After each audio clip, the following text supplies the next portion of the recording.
Olá, pessoal, nós estamos começando mais um HDL Podcast. É um privilégio ter você aqui com a gente, viu? Hoje tem novidades espetaculares para nós, porque o nosso convidado hoje é exponencial. Está conosco hoje Reverendo Samuel Vieira, meu amigo do peito, colega de seminário, homem de Deus, com 42 anos de ministério e tem muito para nos ensinar. Então fique ligado, daqui a pouquinho já voltamos. Muito bem, Samuel, mas que privilégio ter você com a gente, viu? Que alegria poder estar aqui, pastor Hernandes. É sempre uma alegria imensa estar ao teu lado, aprender, caminhar contigo. Coisa boa, coisa boa. Eu estou muito feliz de ter ouvido você hoje por 2 vezes, uma linda exposição das luzes e sombras na vida de Saul. Aprendemos muito. E aproveitando a sua passagem aqui por Campinas, não poderia ser diferente convidar você para estar conosco nesse bate-papo. Okay. Você é casado com a Sara, a Priscila e o Mateus, os filhos, 42 anos de ministério e com um ministério tão lindo, com resultados tão esplêndidos para o reino de Deus. Graças a Deus. Samuel, você é um homem que, apesar de ser um homem experimentado já no ministério, mas você tem uma boa comunicação também com a juventude, com essa geração Z. O que é geração Z? E como é que se comunica com essa geração? Ajuda a gente a entender isso melhor. O professor do ano nos Estados Unidos, no ano 2020, ele escreveu um livro chamado Geração Z, Jeremy Adams, e ele fala que a geração Z é a geração zumbi. É por isso que é Z, Ela é uma geração cada vez mais conectada pela internet, né? Que tem poucos vínculos afetivos em casa. É uma geração que prefere ter um relacionamento à distância do que ter relacionamentos mais próximos e que convive pouco com a família.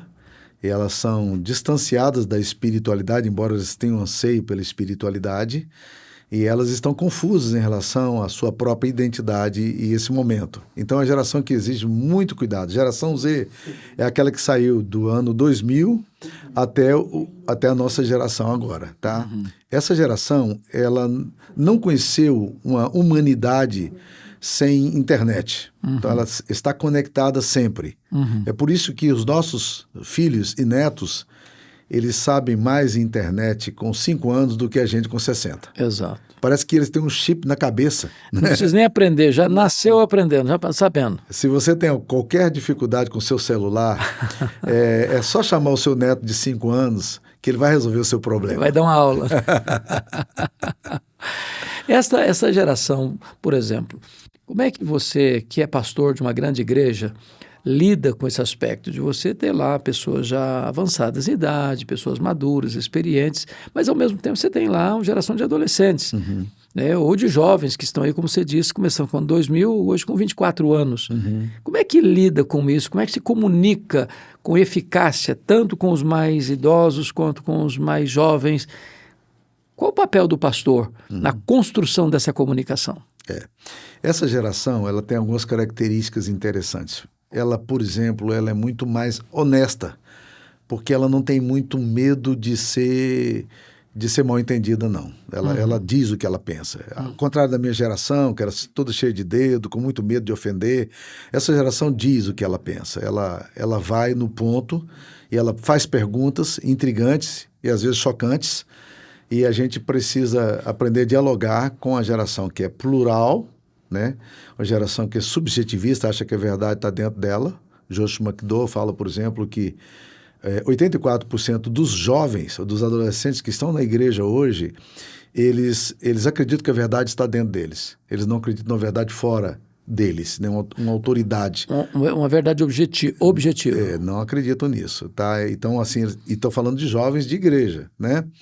Então, é uma geração que ela cobra muita coerência das lideranças pastorais, da família, embora ela seja muito contraditória em si mesma, mas ela quer coerência. E ela é muito objetiva, ela diz o que ela pensa. Por exemplo, um grande desafio nesse tempo é você pregar uma verdade absoluta numa época da ditadura do relativismo. Qual o nosso papel para alcançar essa geração pregando uma verdade absoluta?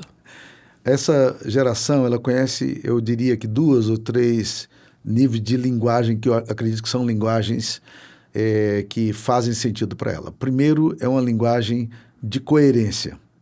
Elas não admitem que você diga alguma coisa e viva outra.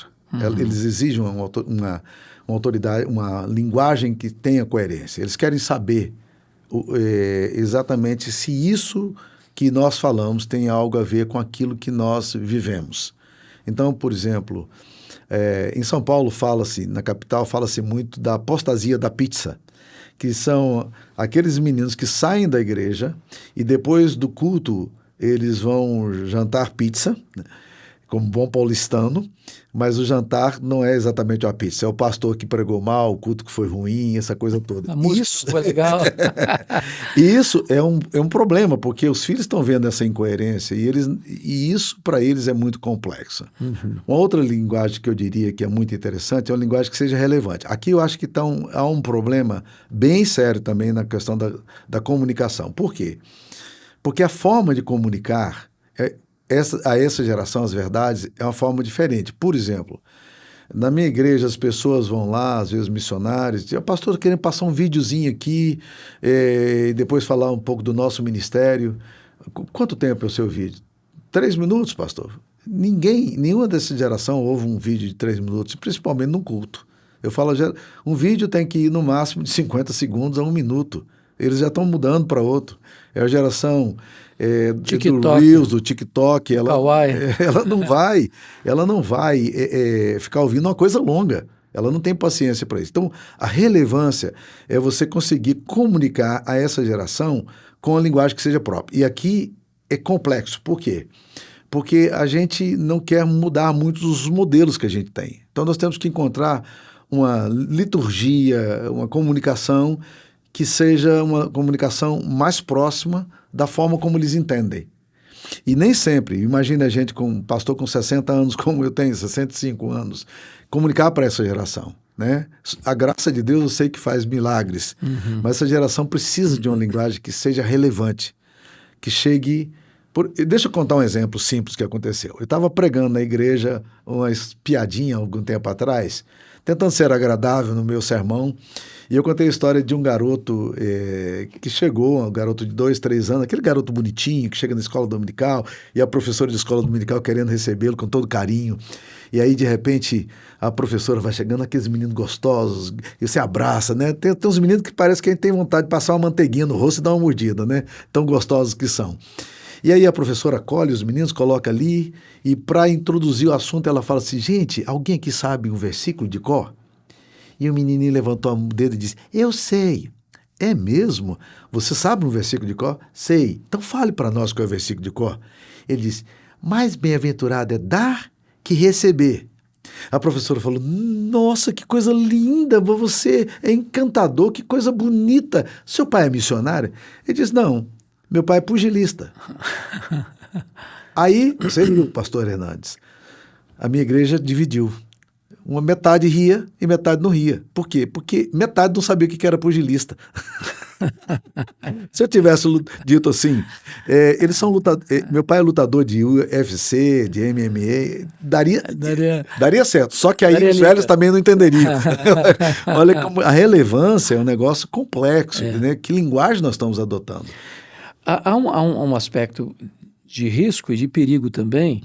E como é que você lida com isso? Porque às vezes algumas igrejas, para tentar ser relevante para conversar com esse pessoal, acaba adotando determinadas metodologias e introduzindo determinadas práticas na igreja ou no culto que não tem nada a ver com a palavra, e a palavra de Deus passa a não ser relevante mais. Como é que você lida com isso? Porque o que atrai um adolescente ou um jovem, a geração Z, na igreja? É a palavra de Deus ou são as novidades das metodologias contemporâneas? Eu acredito que a palavra de Deus tem que ser dita de forma relevante, tá? Há um texto em Marcos 4,33 que impressiona muito. Diz que sem parábolas Jesus não expunha, porque ele expunha conforme permitia a capacidade de seus ouvintes. Cara, que coisa linda. Uhum. Conforme permitia a capacidade de seus ouvintes. Que Esdras fez lá em Jerusalém também, Neemias 8, né? E Paulo, quando fala, eu fiz-me de tudo para com todos. Toda identificação cultural excessiva, ela gera um problema sério, teológico. A ausência de um envolvimento cultural também gera outro problema. O que acontece quando nós comunicamos sem relevância? Obscurantismo. Né? E se nós adaptarmos demais, nós podemos ir para o relativismo. Então, é sempre um jogo de muita sensibilidade. Talvez duas palavras importantes. Fiel e relevante. A igreja precisa ser fiel, pregando a palavra, e relevante, adotando os melhores métodos para alcançar os melhores fins. Seria isso. John Stott afirma que os ortodoxos tendem a serem fiéis, terem conteúdo sem relevância, enquanto os liberais costumam ter relevância sem conteúdo. Ou seja, os liberais tratam das temáticas relevantes, mas sem conteúdo. Então é um caos. Né? Agora, os protestantes, os conservadores, eles tratam do conteúdo, mas de forma irrelevante. Eles não procuram entender que geração é essa, que perguntas as pessoas estão fazendo. Às vezes estão dando resposta a perguntas que as pessoas não estão fazendo. Moacir Basto, quando ele escreve o hino da Mocidade Presbiteriana, ele fala: somos jovens no mundo velho a pregar novos ideais. Eu tenho a sensação, às vezes, de que nós somos velhos no mundo novo, pregando ideais antigos. Então, temos que tentar encontrar esse caminho aí. Samuel, essa questão desse conflito de gerações também chega dentro da família, pais e filhos, filhos e pais, nesse relacionamento? Como é que resolve isso? Aí eu iria para a terceira linguagem. Sim. Se eu falei a linguagem de relevância, linguagem de coerência, eu falaria agora de uma linguagem que eu chamo de linguagem de afeto. Certo. A afetividade é a maior arma para a gente poder atrair os nossos filhos a Jesus. Eles precisam conhecer a Cristo nos nossos afetos. Porque eles não vão aceitar, como nós aceitávamos antigamente. A minha geração era o seguinte: meus pais diziam, faça isso porque eu estou mandando. Ok, então não fazer porque eu estou mandando. E ninguém questionava. Questionava, mas não falava. Você pensava, mas não questionava. Mas obedecia. Obedecia. Hoje, se você fizer isso, eles não vão fazer. Então, a linguagem do afeto. Eu acredito que quando nosso coração está identificado com o coração de Cristo, quando nós temos uma família que ama Jesus, mesmo que os filhos se desviem do Evangelho, eles vão chegar lá na frente e dizer: na casa do meu pai, tinha pão com fartura, e eu aqui estou morrendo de fome. Ou seja, os valores que eu vi lá em casa, as referências que eu tenho, elas são suficientes para marcar o meu caminho, para eu não remover os marcos antigos. Eu acredito que não há possibilidade de você comunicar de forma eficiente sem que o Evangelho chegue nos afetos. Tem que haver uma linguagem de afetividade. Eu preciso criar memórias nos meus filhos para que quando eles estiverem distante de casa, quando eles puxarem esse fio, saberem que na casa do pai tem pão com fartura. Exatamente. Eu posso voltar para casa. Ali tem acolhimento. E eu tenho um modelo, eu tenho um paradigma. O que os moços estão precisando? Nós fizemos um tempo atrás, não tinha muitos moços na igreja, mas o pastor de mocidade na nossa igreja fez uma pergunta: o que você mais quer na vida? Né? Qual é o seu grande sonho da sua vida? Nós tínhamos lá 27 moços, e eles responderam a essa pergunta. 23, no papel, 23 deles disseram: nós queremos ter uma família equilibrada. O sonho deles, nós esperávamos outras respostas, mas não foram outras respostas que nos foram dadas. A resposta era o anseio de ter lares onde haja um ambiente de crescimento, de graça, de acolhimento. Nós vivemos hoje, Samuel, uma geração que busca coisas, né? Uma das preocupações centrais dos pais é dar uma boa escola, uma boa formação acadêmica para os filhos, prepará-los para frequentarem, ingressarem nas melhores universidades, fazer os melhores cursos e depois ter uma profissão de sucesso financeiro, de realização profissional. Às vezes, isso é feito em detrimento do relacionamento. Então, se alcança tudo isso, mas se perde relacionamento, afetividade, companheirismo. Como é que a gente pode fazer as duas coisas? Ou seja, cuidar do afeto e também cuidar dos sonhos. Uma senhora da minha igreja me disse há algum tempo atrás: eu vou tirar a minha criança de uma escola evangélica, eu vou colocar numa escola secular, porque essa escola que ela citou, segundo ela, tinha uma capacidade melhor de preparar academicamente. Essa família é uma família muito querida, a mulher é doutora na área de universidade aí, o marido dela muito envolvido na igreja, é uma família muito jóia. Eu disse, querida, eu entendo a necessidade da gente dar uma boa formação acadêmica, mas acredito que os nossos filhos, via de regra, crescendo na igreja, num ambiente saudável, eles serão bem-sucedidos. O que vai causar um insucesso nos nossos filhos não é a academia. Uhum. O que vai causar insucesso neles é o afastamento de Deus, é uma vida promíscua, envolvimento com drogas e um casamento mal feito, né? Esses meninos... Oriundos de uma família desajustada. Ou decisões equivocadas que eles tomam na sua juventude. Uma decisão de um adolescente agora ou um jovem pode trazer danos que vão perdurar por muito tempo na vida dessa pessoa. Um atraso muito grande do coração e da espiritualidade. O que está acontecendo? Eles falam o seguinte, que 60% dos meninos que saem da igreja para universidades normalmente nunca mais voltam para a igreja. Isso é estatística americana, obviamente. Eu não acredito que no Brasil ela deve estar próximo disso aí também. Desses 60%, dos 100%, 60% não voltam mais à igreja. 20% voltam depois de algum tempo e 20% não saem, né? Mas esses que saem e voltam, você já imaginou a perda que é? Porque eles não podem exercer liderança na igreja nesse tempo que estão vivendo uma vida de pecado, sem uma ética bíblica, vivendo afastados da comunidade. Olha a perda de potencial, de recursos, de vida desses meninos que estão numa fase de estarem envolvidos com coisas criativas, inteligência artificial, ideias novas, e esses meninos aí que estão num momento muito bom de estudo, de preparação, eles não podem colocar todo o conhecimento, toda a expertise que estão recebendo a serviço do reino. Mas se eles têm uma vida de santidade, eles podem colocar. Olha o atraso que a igreja perde. Isso se voltarem, né? Porque 60% não está voltando. Então, a minha preocupação é que nós temos uma geração cada vez mais cabeçona, né? Uma geração cogumelo, cresce muito a cabeça, mas o peito e os afetos estão pequenos demais. São pequenos. Né? Além do mais, nós vivemos também uma geração um pouco adoecida, para não dizer muito adoecida, né? Ansiedade, a depressão, a angústia, o vazio existencial, né? A busca do sentido da vida em tantas outras coisas, né? Como Salomão coloca lá em Eclesiastes 2, né? Na bebida, nas festas, nas riquezas, nas realizações, no sexo, na fama. Como é que você vê essa sociedade tão adoecida vivendo no tempo do milagre da ciência, né? Que deveria ser uma sociedade saudável, né? O Sigmund Freud diz que a repressão é a fonte das neuroses. E nós vivemos uma sociedade permissiva, né?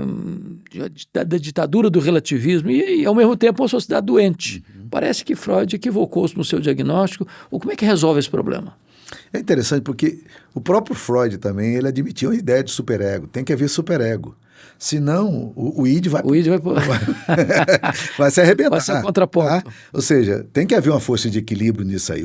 Né? Então, os psicanalistas que seguem a linha de achando que Freud só vê a questão da repressão como algo ruim, não estudaram muito bem alguns aspectos, por exemplo, da percepção de superego, que é essa tentativa de organizar o ego, né?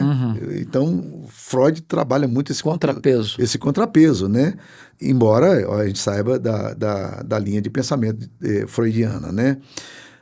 O que está acontecendo? Nós temos uma sociedade cada vez mais liberal, mas cada vez mais triste.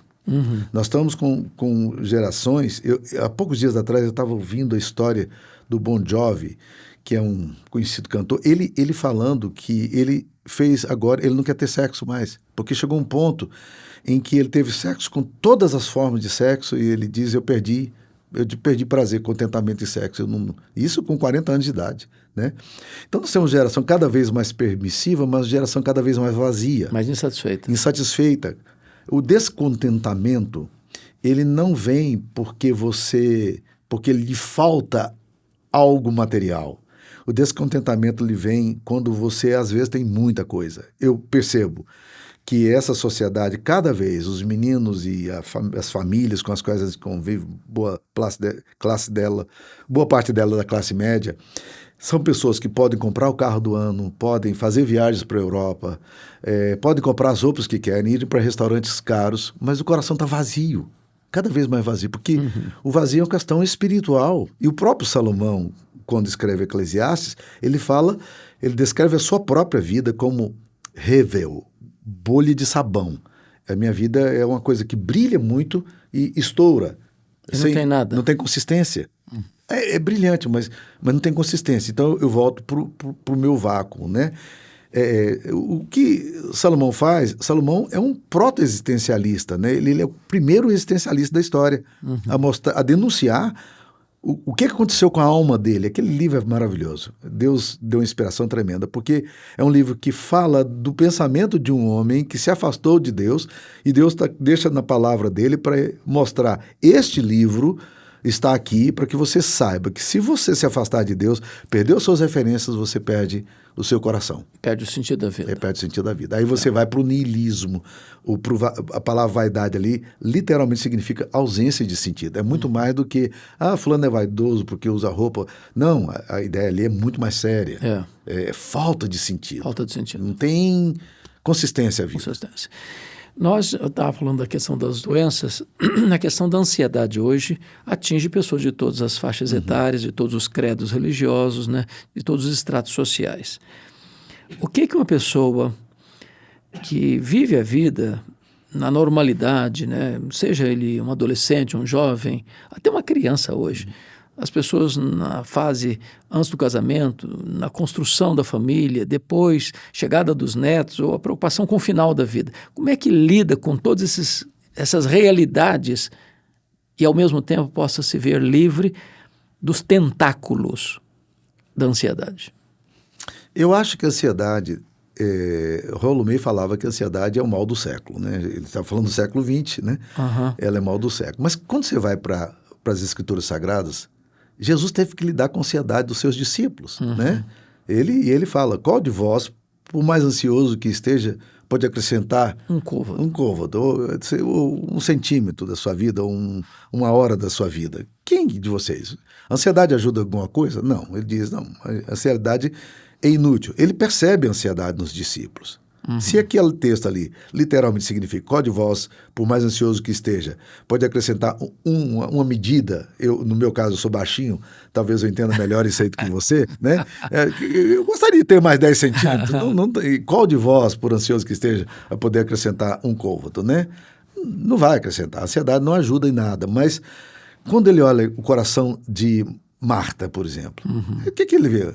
Uma pilha uma mulher do século XXI. Uma pilha de nervo. Ela é ansiosa, preocupada, né? Ocupada com muitas coisas. E Jesus vai trabalhando, dizendo... Olha, hiperativa demais. Hiperativa. Tá ali. Agora, tem um filósofo sul-coreano ele escreveu recentemente um livro chamado A Sociedade do Cansaço. Rapaz, que livro interessante. Ele diz: as gerações atuais são...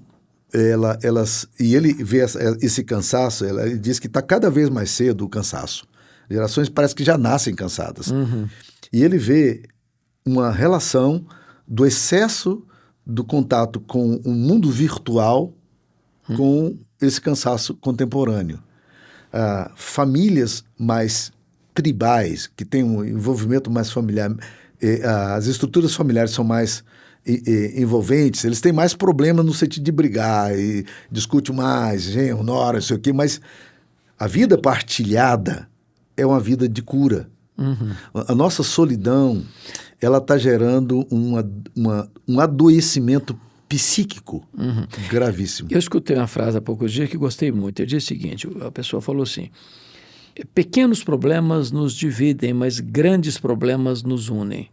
Como você diz, às vezes o cara briga com uma nora, com um genro, com um cunhado, com o tio, com o pai, com a mãe. São os pequenos problemas.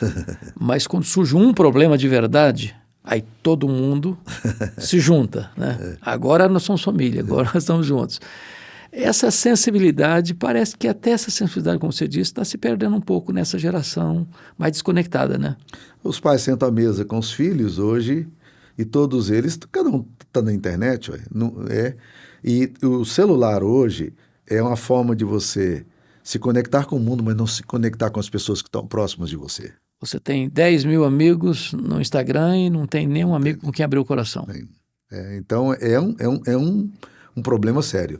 Um presbítero da minha igreja era secretário de Educação, secretário de Saúde da Prefeitura de Anápolis. Aí ele foi conversar com o secretário estadual e chegou ali, o secretário estadual atendia o telefone na frente dele, e atendia o telefone e não falava com ele, a coisa cortada. Ele pegou o telefone e ligou para o secretário. Falou, podemos falar agora? Essa sujeito ele encontrou para dialogar. Eu achei muito engraçado. Aliás, eu li isso ontem, de um cidadão, de uma criança que chegou para o pai e pediu para o pai se o pai podia emprestar para ele R$5. Não, a primeira pergunta foi, quanto custa uma hora do trabalho do senhor? O pai não entendeu a pergunta do menino e deu uma bronca no menino e o menino saiu de perto. No outro dia, o menino chegou para o pai e falou, pai, quanto custa uma hora do seu trabalho? O menino, me deixa em paz. No terceiro dia, o menino voltou para o pai e disse, pai, quanto custa uma hora do seu trabalho? O pai deu outra safanada no menino e o menino foi quietinho para a cama dele. Aí deu uma tenada ligada. Falei, mas por que esse menino está me perguntando isso? Ficou meio sentindo culpa de ter tratado o filho mal. Aí falou, filho... Foi lá na cama, acordou o menino, falou, por que você me fez aqui a pergunta? Aí o menino falou, pai, o senhor pode me emprestar? O pai tinha dito, falou, meu filho, eu ganho uma média aí de uns 25 reais por hora. Falou, pai, o senhor pode me emprestar R$3? Falei, por quê, meu filho? Pai, eu queria comprar uma hora do seu trabalho para conversar com o senhor, para ter acesso ao seu coração. Parece que isso acontece hoje, né? Uma ilustração muito simplória, mas retrata esse fato de que as pessoas estão indisponíveis, para os filhos, inclusive. Mas deixa eu mudar um pouco o tom aqui. Você mencionou lá atrás, na nossa conversa, que um dos riscos para a nossa juventude é a questão das decisões erradas, e uma delas seriam as drogas. O Brasil hoje vive essa tensão aí de aprovação da descriminalização da maconha, e que até tantas gramas, acho que 40 gramas, salvo o melhor juízo, dá para fazer mais de 40 baseados. Essa decisão, ela é um perigo para a sociedade brasileira? O que você vê essa questão da droga? Maconha é um negócio inofensivo, dá para curtir a vida bem, dá para pensar lucidamente, atrapalha o relacionamento familiar, ou o desempenho na escola, ou as atividades acadêmicas, ou no trabalho. Como é que você vê essa questão? Rapaz, a questão das drogas, eu lembro da afirmação de George Bush pai, falando um dia, numa entrevista, ele diz, nós perdemos a guerra. E ele falou isso com muito peso. Nós perdemos a guerra para as drogas. Tá? Hoje você vai na Filadélfia, existem cracolândias violentíssimas na Filadélfia. Né? A Holanda está revendo toda a política de relação com as drogas, porque ela perdeu completamente o controle disso. Né? A Cracolândia em São Paulo é um negócio que o governo não sabe o que fazer mais. Né? Então nós, na verdade... Usando a linguagem sua do geração Z zumbis, parece que é literal. Literalmente, nesse caso aí, né? E eles não são tão jovens assim, a maioria, né? Já um pouco mais de 30 anos, mas de qualquer forma, rapaz, eles perderam. Então, a gente está brincando com uma coisa bem complicada. A gente não está entendendo a seriedade da coisa. Eu não sei se a punição, transformar em crime é exatamente a coisa mais séria, mas o fato é o seguinte, por que as drogas surgem? Talvez a pergunta seja essa. Tratar da causa e não da consequência. Exato. Por que os nossos jovens estão optando pelas drogas? Droga é uma tentativa de fuga, né? É um mecanismo de fuga, né? Então, eles estão indo cada vez mais. Quanto à maconha, a minha posição particular é que maconha é a porta de entrada de todas as drogas pesadas. Tá? Se você vai entrar pelas drogas, o caminho mais curto, mais rápido é você exatamente entrar por meio da maconha. Não tem outro caminho. Você vai brincando com aquele negócio ali, de repente você percebe que aquilo ali te dá uma sensação de alívio momentâneo, que resolve um problema da depressão, da ansiedade. Você diz, ok, mas tem uma coisa melhor aqui. Aí vai droga é o caminho, a maconha é o caminho de toda a destruição hoje que nós temos em relação às drogas. É por ali que tudo caminha. Quando você vê hoje autoridades tão importantes da República fazendo apologia de que não é problema, aliás, devia liberar não só da maconha, mas de todos os outros estilos de droga, como a cocaína, o crack, etc. Qual a sua visão? Você acha que essa é uma posição perigosa, nociva à sociedade brasileira? O governo, ele é, como todos os governos normalmente são políticos. Eles querem trabalhar o quê? A aceitação social. Então, eles querem agradar as pessoas. E eles não estão muito interessados, muitas vezes, exatamente na saúde pública. Essa questão é uma questão de saúde pública muito séria. E nós estamos brincando com uma serpente. Existe uma pergunta lá no livro de Jó, no capítulo 41, que fala: qual de vocês pode brincar com um crocodilo? Né? A palavra crocodilo lá, vocês podem dar o crocodilo para os seus filhos para brincarem com ele, vocês vão dominar o crocodilo, vocês vão negociar com o crocodilo. Né? A palavra crocodilo não traduz muito bem o termo em hebraico, que é behemoth, que significa literalmente Leviatã, uma figura mítica, uma figura mitológica, né? Leviatã. Eu acredito que ali é uma referência ao diabo. Né? Qual de nós pode controlar, dominar o diabo e negociar com ele? Eu acho que a gente às vezes fica tentando negociar com serpente. Me permita um adendo para você desenvolver melhor esse raciocínio. Quando você hoje abordou, você ou Eurival, me parece, na nossa mentoria, da questão da feitiçaria. Né? E a palavra feitiçaria lá no grego é farmaqueia. De onde vem a palavra farmácia, de onde vem a palavra drogas. Que interessante. Muito interessante, Hernandes. Então, qual a relação das drogas com a feitiçaria nesse sentido? Eu estava afirmando que feitiçaria, ao contrário do que a gente pensa, não é uma obra do diabo. Feitiçaria é uma obra da carne. O apóstolo Paulo fala isso, né? Lá na carta aos Gálatas. As obras da carne são, e a feitiçaria está lá, né? Então, é um subproduto humano. O que eu faço na feitiçaria? Uma tentativa de manipular. Daí vem a interessante farmaqueia, né? É uma tentativa de manipular. Só que no caso da feitiçaria, manipular o quê? O sagrado, o espiritual. Eu acredito que eu possa desenvolver determinadas formas de bruxaria, de alquimia espiritual, que aí eu controlo as forças subjacentes ao mundo místico espiritual, né? E eu acredito que brincar com essas coisas, essa tentativa de controle do mal, dessa forma, e com a droga também não é diferente, né? Eu acho que ele está tentando ver assim, olha, eu acho que a gente vai poder domesticar esse negócio aqui. Não, você não domestica o mal. O Leviatã. O Leviatã, não dá.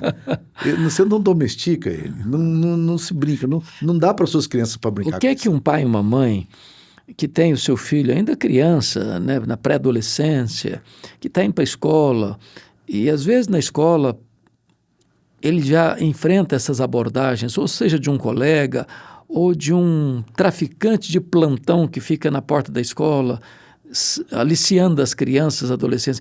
Qual a orientação para os pais nesse sentido? De orientar melhor ou de acompanhar mais de perto? Que conselho você daria para esses pais? Eu acredito o seguinte, que nós precisamos, primeiro, estar muito atento ao que está acontecendo, o que os nossos filhos estão vendo, o que eles estão acessando, quem tem sido os conselheiros dele, porque a gente está imaginando, lembra, nós estamos no mundo virtual hoje, né? Então, eles não recebem só a influência lá da escola. Muitas vezes recebem a influência de onde? do influenciador. Quem é o conselheiro dos nossos filhos? A quem eles estão ouvindo? Eu acredito que o que eles estão ouvindo é que está formando e forjando o caráter deles. Agora, nós como pais precisamos ter mais controle sobre a internet, saber o que os nossos filhos estão vendo. A segunda coisa, nós precisamos acompanhar os nossos filhos mais de perto, mas o fator que melhor trata isso é o diálogo em casa. Diálogo em casa. Os pais que conseguem conversar com os filhos. Acessar o coração do filho. O Ted Tripp fala sobre isso, que a gente pensa em educação com essa fórmula secularizada de controle de Skinner, controle de Pavlov, com condicionamentos, né? E a gente acha que a gente controla o comportamento, está resolvido. Não. O mais desafiador é ir ao coração dos filhos e pastorear o coração das crianças. Aqui é que está o grande desafio nosso, é de ter diálogo, conversa, né? Se pais que conversam com os filhos conseguem acessar o coração dos filhos, eles vão ter mais liberdade de falar do que está acontecendo. Mas lares repressivos, lares duros demais, às vezes inflexíveis, né? Inflexíveis, eles não conseguem, eles se escandalizam demais. O inflexível quebra. É o legalismo, né? Isso gera sempre resultados muito ruins. Samuel, existe um outro perigo que ronda, não só as crianças, adolescentes e jovens, mas assedia também homens e mulheres, que é o problema da pornografia. E com o advento da internet, potencializou-se esse problema. Que conselho você daria para alguém que está lidando com esse problema, ou enfrentando esse problema, não sabe como sair dele? Que conselho você daria para essa pessoa? Lá nos Estados Unidos, pastor Hernandes, não sei se você sabe dessa informação, você é bem informado, mas existe hoje um grupo de cristãos que criou um grupo para proteger pastores, pastores da pornografia. Tá? Pornografia é uma droga, sabe? E ela vai exigir, assim como a maconha, que vai exigir doses cada vez mais fortes, né? A pornografia, ela não se contenta. Ela quer ir além, né? Então, se você está acessando a pornografia, você precisa, de alguma forma, estar sendo protegido por alguém. Tem que conversar sobre esse assunto. Né? A solidão, se você é pastor, se você é pai, se você é adolescente, você precisa falar disso, tá?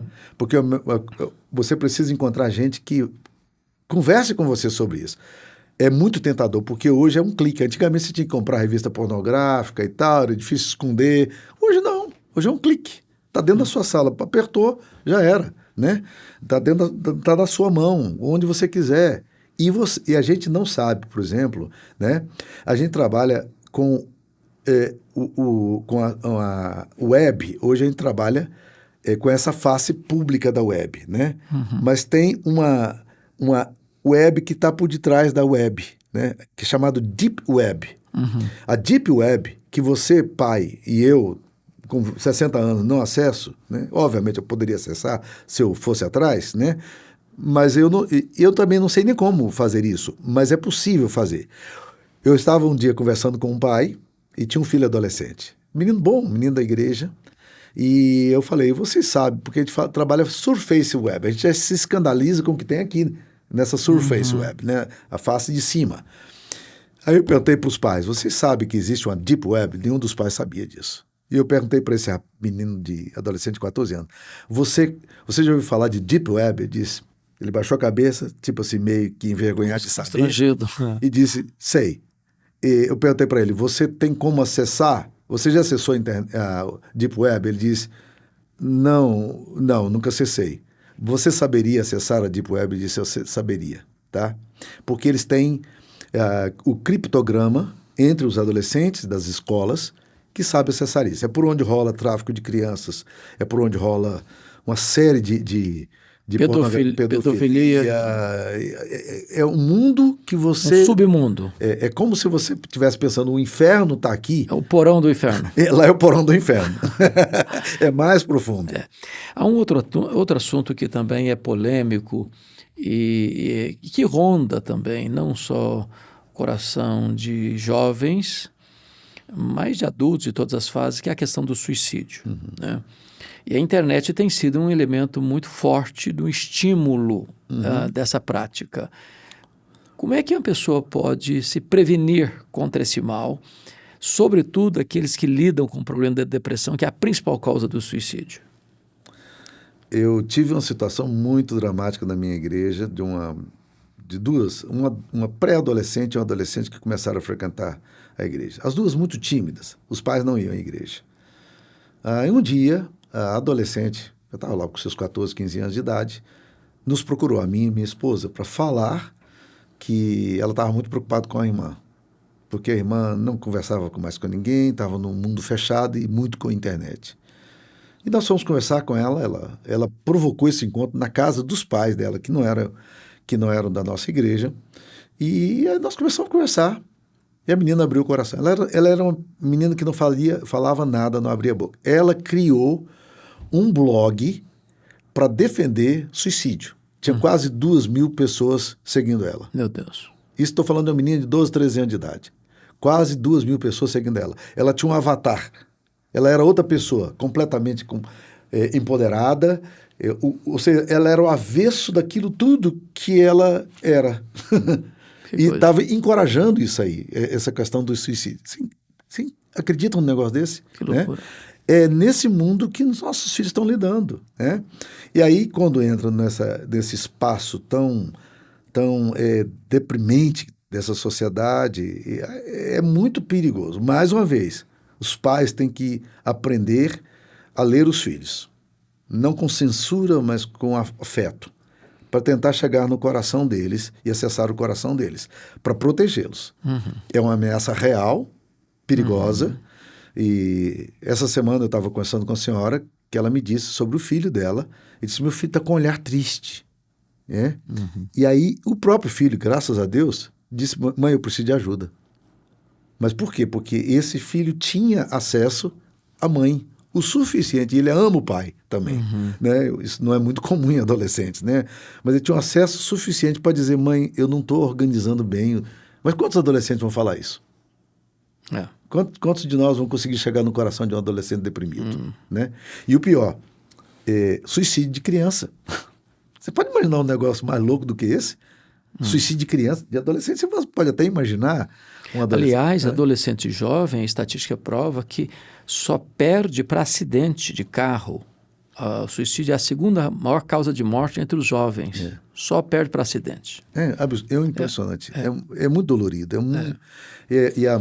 O suicídio, a morte já é muito traumática. Né? Agora, o suicídio é um negócio que não se cura. É uma dor silenciosa que machuca muito. E você tem que lidar com a culpa. O que eu poderia ter feito que não fiz? Né? Então é muito dolorido.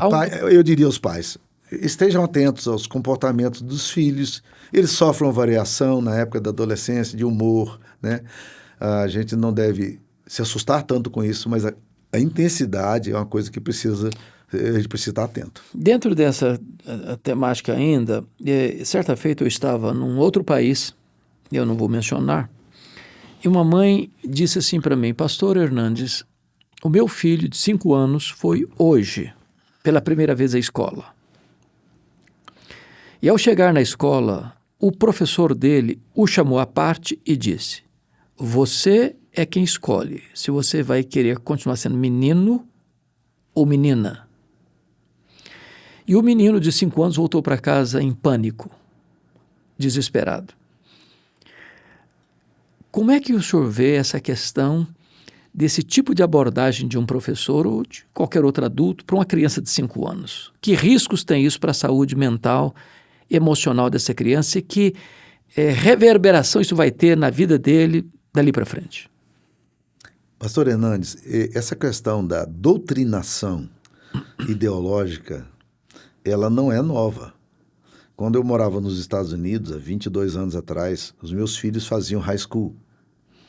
E lá no high school você não podia estudar a Bíblia, você não podia formar um grupo de estudo bíblico.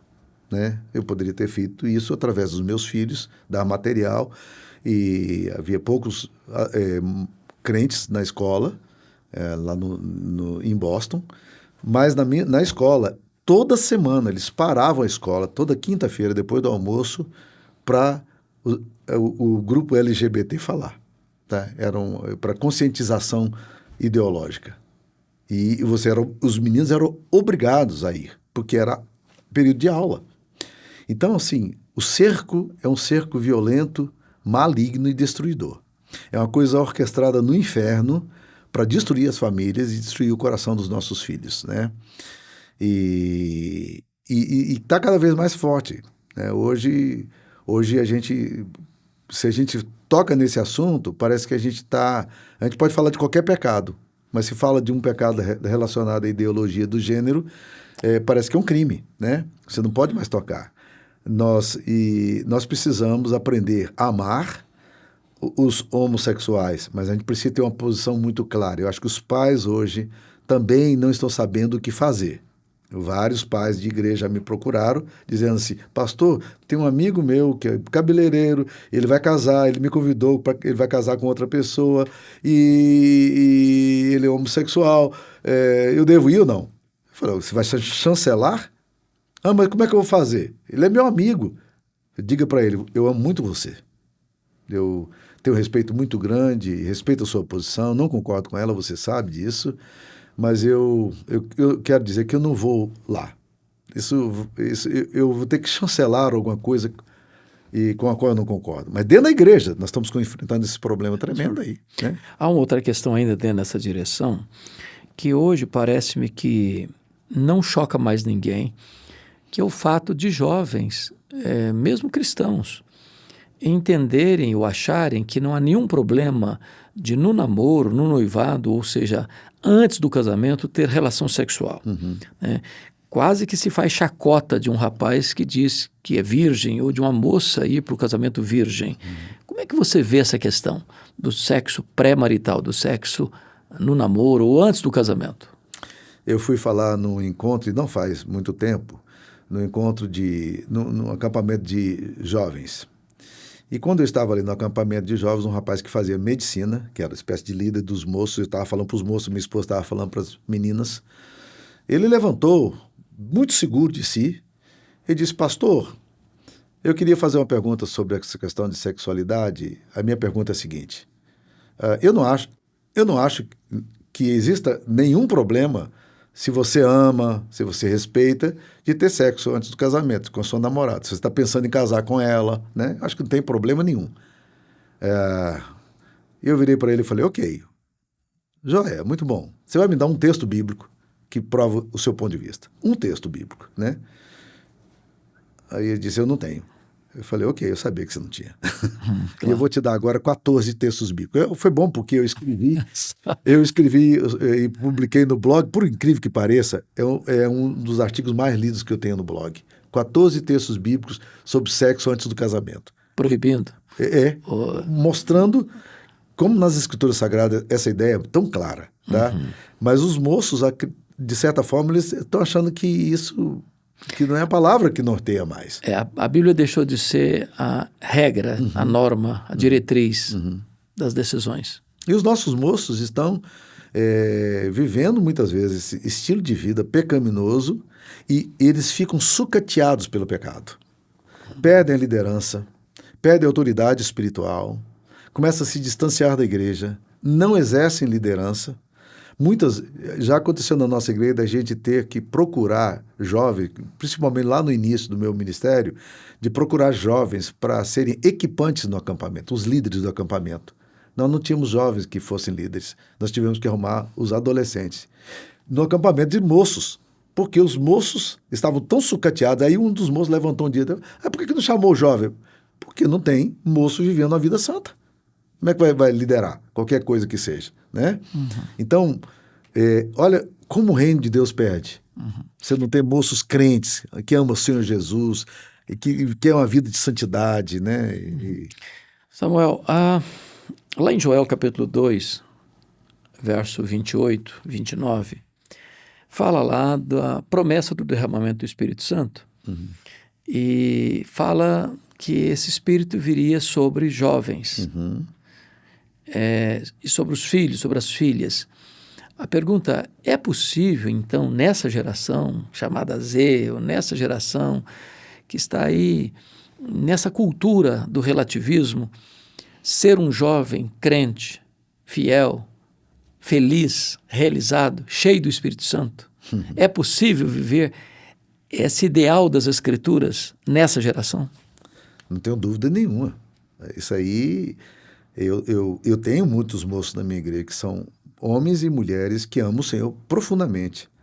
E eu falo para eles, quando vocês estão procurando casar, a Bíblia diz que tem que casar no Senhor. No Senhor. E quando fala no Senhor, não está falando que é moço de igreja, nem moça de igreja, não, porque tem muita bagaceira dentro de igreja. Então, assim, tem que ser gente que ama o Senhor, né? Que viva a vida com o Senhor. Mas há muitos moços hoje que estão vivendo uma vida santa, pagando um preço de vida santa e glorificam a Deus a sua vida com autoridade e estão sendo usados poderosamente por Deus no meio de uma geração pervertida e corrupta, né?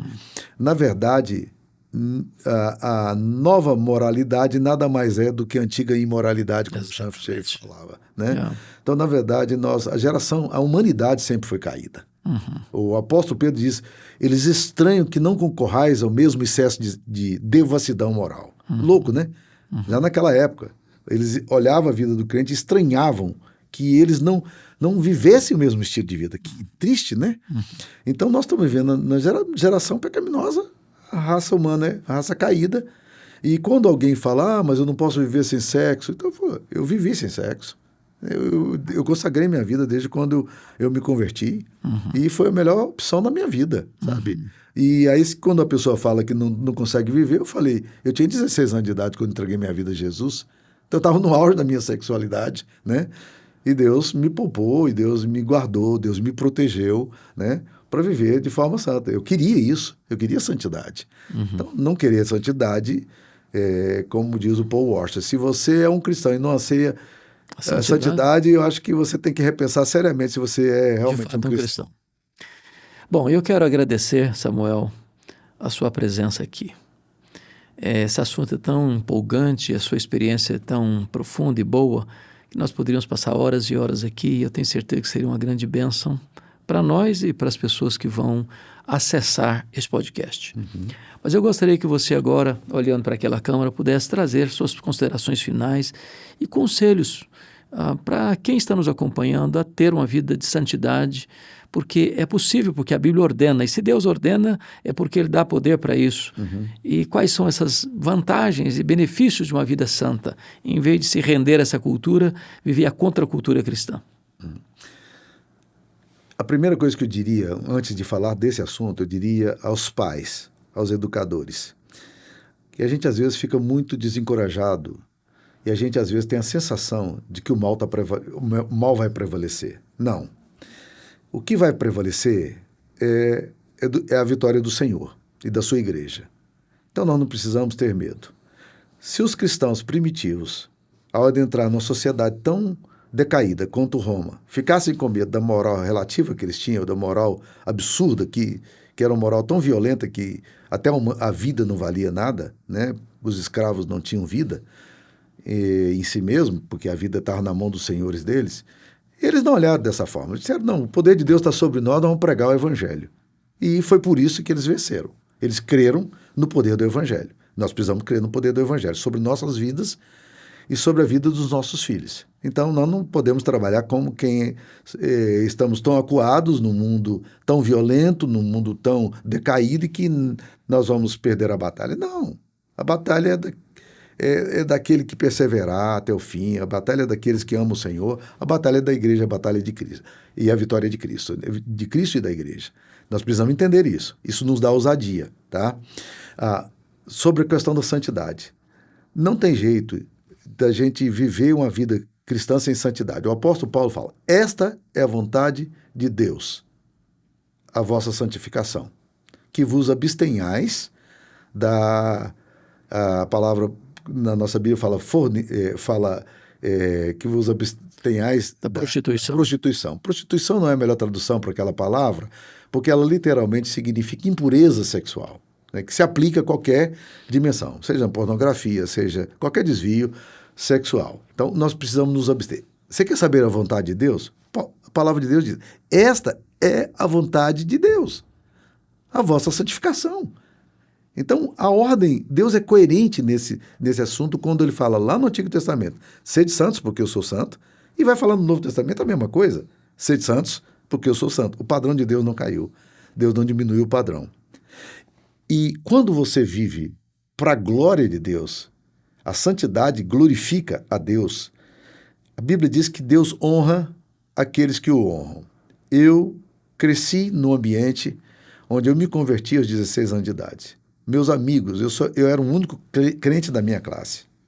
Eu era muito criticado por ser crente. Já naquela época também, era muito difícil achar um evangélico, né? Eu estudava na escola estadual, era muito difícil encontrar um evangélico. Tinha muitos católicos, tinha muitos espíritas, não, tinha muitos espíritas também não, tinham poucos espíritas também, mas a maioria católica. Eu tive que enfrentar toda aquela loucura da crítica, da zombaria, de todo mundo sobre mim. Eu prevaleci na fé, com a graça de Deus, e o resultado é o seguinte: eu olho para o histórico dos meus amigos, eu fico dizendo, que loucura! Eu perdi amigos que morreram em brigas na rua, eu perdi amigos que morreram porque estavam roubando, assaltando uma casa. Olha os meus amigos, né? Eu perdi amigos em acidente de carro, perdi amigos com cirrose hepática com 32 anos de idade. Esse era o pior de todos eles, era o que mais zombava de mim, era o Juazeiro. Perdi esses amigos muito jovens. A Bíblia diz que a bênção do Senhor, ela enriquece, ela traz prosperidade. Eu creio que Deus tem uma bênção muito grande para a nossa vida, através da santidade. Agora, Deus não pode abençoar a infidelidade. Se você quer a bênção de Deus, seja fiel, né? Nunca negocie a vida de fidelidade se você deseja a bênção de Deus. Uma frase muito interessante do Andy Stanley, que é muito interessante sobre esse assunto. Ele fala assim, não viole os princípios de Deus se você quer manter ou ganhar as bênçãos de Deus. Não viole os princípios de Deus se você deseja ganhar ou manter as bênçãos de Deus. Então, se você quer bênção, bênção é dada com fidelidade. Porque Deus não pode abençoar a infidelidade. Deus vai abençoar vidas santas, viva em santidade. Eu não estou falando que você é uma pessoa que não vai ser tentado e que eventualmente pode até cair, mas não é isso que eu quero. Eu quero santidade. Eu sou pecador. Eu preciso entender que eu sou pecador. Mas o meu desejo é glorificar a Deus. E Deus vai me abençoar. Deus honra aqueles que o honram. Muito obrigado, Samuel. Sua palavra foi tão boa, tão oportuna, tão necessária. E eu louvo muito a Deus pela sua vida, pela sua família, pelo seu ministério e pela grande contribuição que você tem dado para o reino de Deus nessa geração. Deus abençoe muito, muito, muito a sua vida. Minha gratidão profunda por você estar aqui comigo. Estamos então encerrando o nosso HDL Podcast. E que Deus abençoe sua vida, que Deus abençoe sua família, que Deus abençoe seu coração. E até a próxima, se Deus quiser. Um grande abraço.